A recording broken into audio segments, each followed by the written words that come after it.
សូមជម្រាបសួរពុកម៉ែបងប្អូនជនរួមជាតិដែលកំពុងតែរស់នៅក្នុងស្រុកនៃការគ្រប់គ្រងគ្រប់នឹងសូមជម្រាបសួរបងប្អូនដែលកំពុងតែរស់នៅ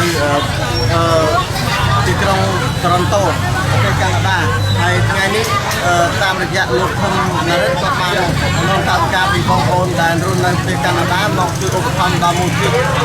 គុណភបុប្ផាហើយបើចង់ដឹងពីថវិកានេះមកពីណាហើយ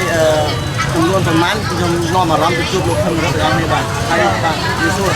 ថវិកាទាំងអស់នេះបានមកពីខាងណាបាទថវិកាដែលខ្ញុំទទួលបាននៅថ្ងៃនេះតាមរយៈគ្រួសារលោកជាង3និងលោកជាងសម្បត្តិ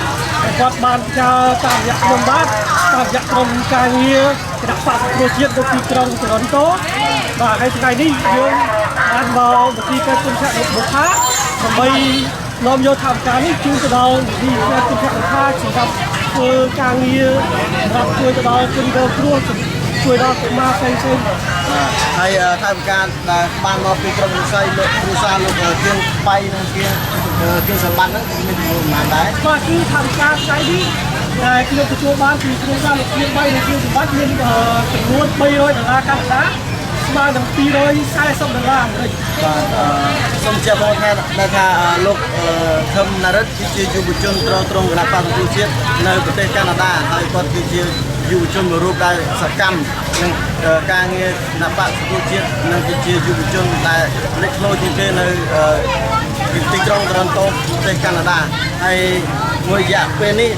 ពេលដែលលោកប្រធានសង្ឃស៊ីបានចុះទៅដល់ប្រទេសកាណាដាគាត់មានការងារមមាញឹកយ៉ាងខ្លាំងក្នុងការបំពេញការងាររបស់ពួកគាត់ជាយុវជននិងការងារ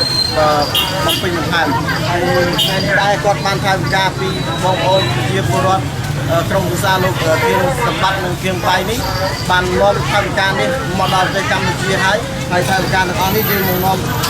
ទៅដល់មូលនិធិនៅខាងក្នុងបន្តិចទៀតយើងនឹងទៅជួបគ្នានៅខាងក្នុងបងប្អូននេះប៉ុន្តែយើងមកជួបជាពលរដ្ឋ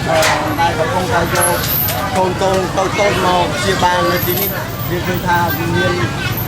ច្រើនកកមែនតើរងចាំលេខដែលចូលទៅជាបានខាងក្នុងដូច្នេះយើងនាំអារម្មណ៍បងប្អូនទៅក្នុងអត់ទេបាទសូមជឿ